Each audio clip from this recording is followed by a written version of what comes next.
Looks like a luck's run out, fellas. It couldn't have gone far. This big wall would have stopped it. Better think of something quick. Those heads are getting taller. Oh my god, I can't believe it. You're not easy to convince. Oh, I think I'm going to dampen me knickers. Wait a minute, this isn't all of you. I can't speak for the others, but I think I'm all here. No, she's right. You're missing someone. Well, my mother passed away when I was very young. No, where's Pete? Who? Peter, Pete Best. He hasn't been in the group for a long time now. Oh, well, sorry for the bother then. We only got excited because we thought he was still with you chaps. Glad to see you keep up with the band, mate. Well, we'll be on our way now. Cheers. That was odd. So what do we do now? We could see what's going on in America. Fancy a trip? Yeah, it'd be nice to have some peace and quiet for a change. So, what'd they say? Well, they didn't seem to know you at first. What? Yeah, but Paul remembered you after he thought about it for a second. They didn't say anything about my drumming skills. Well, it was cut short when they didn't seem to care. Did they at least say they were going to look me up? Who are you again? Ah, Well, who would have thought excited girls could catch a moving vehicle? And who would have thought excited boys would let them catch it?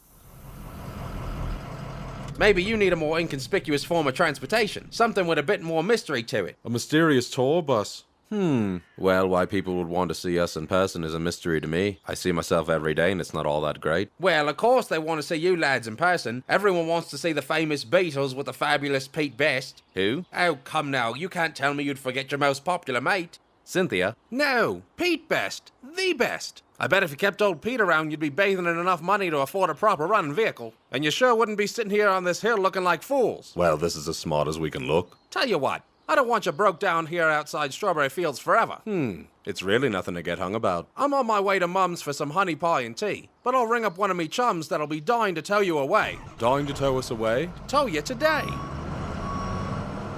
Looks like we have a little time on our hands. Sure, this'll give me a chance to write a few songs before we get back to the studio. Just a matter of time before they give me a call. Ah, bugger.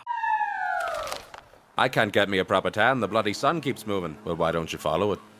Just you watch. We'll get me back into that band and show them just who needs who. Roar, it's been a hard day's night. Quite you. Soon you'll be singing songs made famous by the best, meaning me, Pete Best. Roar, and I've been working like a dog. Roar. Oh, you'll change your tune once you hear my latest. Don't scratch on Mumsy. I don't think the sea agrees with me. Take it out for a drink and settle your differences. A landlubber, eh? Maybe you should take a break for a while and let someone spell you for a bit. He'll be fine, he just needs the water to stay still for a few minutes. Yeah, once the water becomes solid, me head'll be more jam and less jelly. Say, you're the lads from Liverpool. And some would say from our mothers. Don't you boys play that big hit, Don't Scratch on Mumsy? I'd hope not. Really now? It goes something like this. Roar, 8 days a week, I love you. Roar. Hey, your bird can sing. Aye, that he can. But what I think he meant to sing is, Mumsy's on the bus, she's eating fish and chips, but soon her face will puff up like a whale. Help! Anybody! Maybe someone should get him a cracker. Won't you please help me? This bloke just gave me an idea. Bloody hell.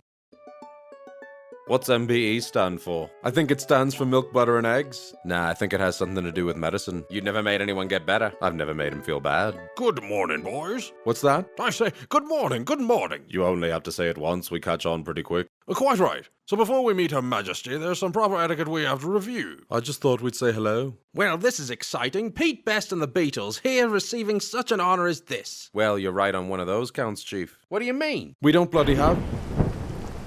Hey, Paul, looks like your weather's changed. Ah, bugger, we have to call the royal contractor to fix that hole where the rain gets in. Who here would like to try some royal hors d'oeuvres? I say, eat up, lads. I made the stuffed peppers myself. Ah, yes, the sergeant's peppers are served for special occasions like our Lonely Hearts Club singles mixer. I hear that's where the real awards are handed out. Oh no, I'd love to stick around for the rest of this ceremony, but I have to go. It's time for tea and meet the wife. I never miss it. Don't worry, we'll cover for you. You know, many years from now, when you're 64, you'll show these off to the grandkids. Wonder if I'll be needed when I'm 64. I'm more worried about who'll need me for supper. After the ceremony, you'll be playing for us at the benefit of Sir Robert Kite, won't you? We're especially interested in seeing the exceptional antics of your drummer. Well, Ringo stopped learning tricks after he mastered fetching the paper. No, your other drummer, Pete Best. We've only had one drummer at a time. And sometimes less than that. Oh, come on, didn't you guys get famous from that song he wrote? Pickled carrots for pickled eyes? Excuse me, but does anyone know whose Triumph is double pop? Why? We're towing it away right now. What? Ah! Well, she was an interesting fella. Hey there, what's your name? Rita. Are you with the Royal Tea Service? No, I'm a meter maid. Interesting. Wanna go to dinner? Hello, sir. Did you read the news today? Oh, boy.